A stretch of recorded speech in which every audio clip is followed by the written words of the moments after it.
big money is involved due to the perception of how that might look.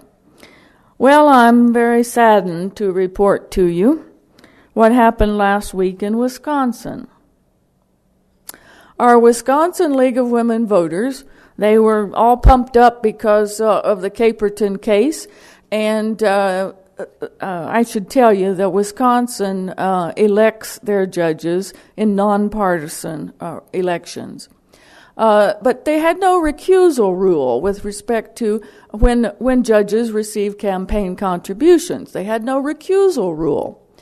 So the League of Women Voters petitioned the court, which they were allowed to do, interested organizations, petitioned the court for a recusal rule, which said that if a judge received more than $1,000 in contributions from a particular contributor, if that contributor came before his or her court, then they had to recuse themselves. I have to say that only the League of Women Voters could come up with such a low threshold and not be laughed at, especially when you look at the big money that's involved.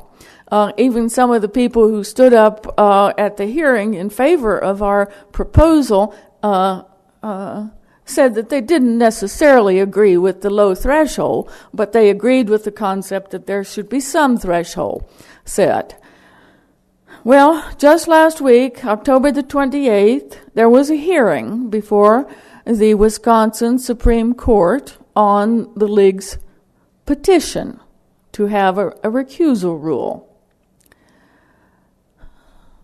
Do you think that the justices dealt with this in a reasonable kind of a way? If I tell you that instead of trying to get at the issues, the pro and con of whether or not this recusal rule was appropriate, they decided, some of them I should say, unfortunately the majority, decided to attack the messenger. For those of you who know the League of Women Voters' reputation across the country, we have a pretty good reputation. And in most instances, it doesn't pay to attack the messenger when it's the League of Women Voters. Well, in this particular case, we were attacked. And it was asked whether or not we received money from the Open Society Institute. I guess they're viewed as some kind of a subversive sort of organization, and apparently the justice who asked this question rather derisively referred to them as George Soros's foundation. And I was kind of amused because one of the individuals who was speaking on our side didn't get to speak until after lunch.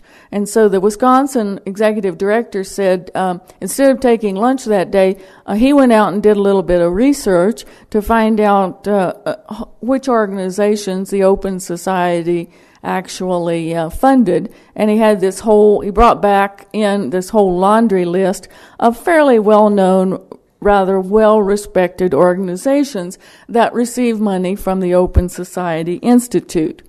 But the attack didn't stop there.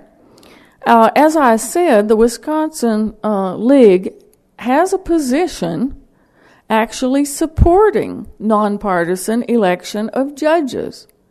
I'm sure back when they studied that issue, they came to that conclusion because they thought that nonpartisan election was much better than partisan election. But they decided at their convention this year that they would study that issue again, now that so many states were looking at the merit selection process. Well, somehow or another, the fact that the League of Wisconsin was restudying their position came to the attention of one of the Wisconsin Supreme Court justices. And so the League executive director had to get on the witness stand and explain why it was that the League was restudying their position. And she, of course, very eloquently explained the league process for thoroughly looking at all sides of an issue before we take a position on something. You think the Supreme Court justices might have taken a clue from that concept that maybe that's the way you ought to do things? Well, of course, I think you all know the conclusion to this story. They not only didn't adopt any limit. They went back to business as usual, and the Bar Association in Wisconsin had suggested an alternative of having a study commission look at this and then propose a recusal rule. No, they weren't even buying that. So on a 4-3 vote, they went back to business as usual. So they have no recusal rule related to campaign contributions.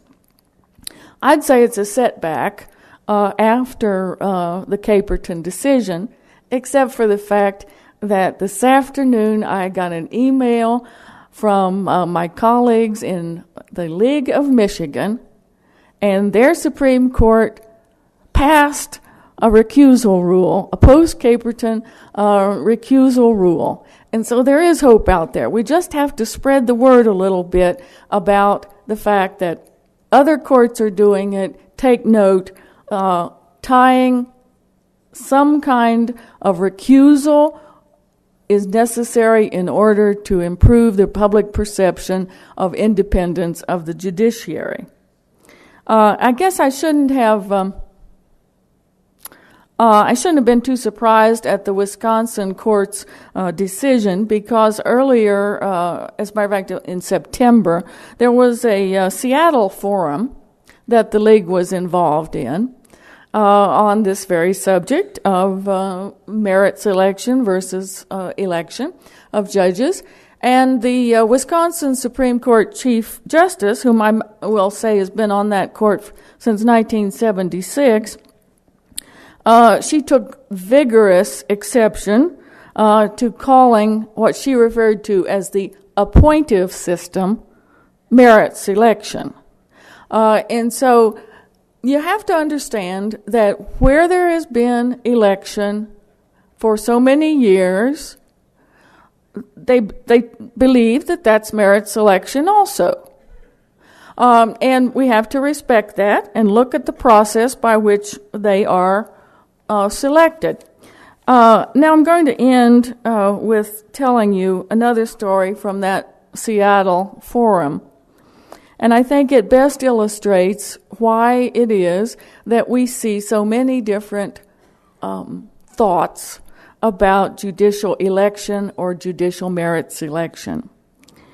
At that forum, which I'm very proud to say had a lot of very eminent justices from around the country, the current Chief Justice from Texas provided comments. And they have partisan election in Texas. That won't surprise you, will it? They have partisan elections in Texas, and he came right out and he said at this conference that partisan elections of judges there in Texas were basically a business, and in some aspects downright sleazy. But I have to tell you, the final story at the Seattle conference was from former Washington Governor Spellman. He apparently came up to the microphone to make a comment at one of the panels because he'd had extensive experience as governor in appointing judges when there was a vacancy.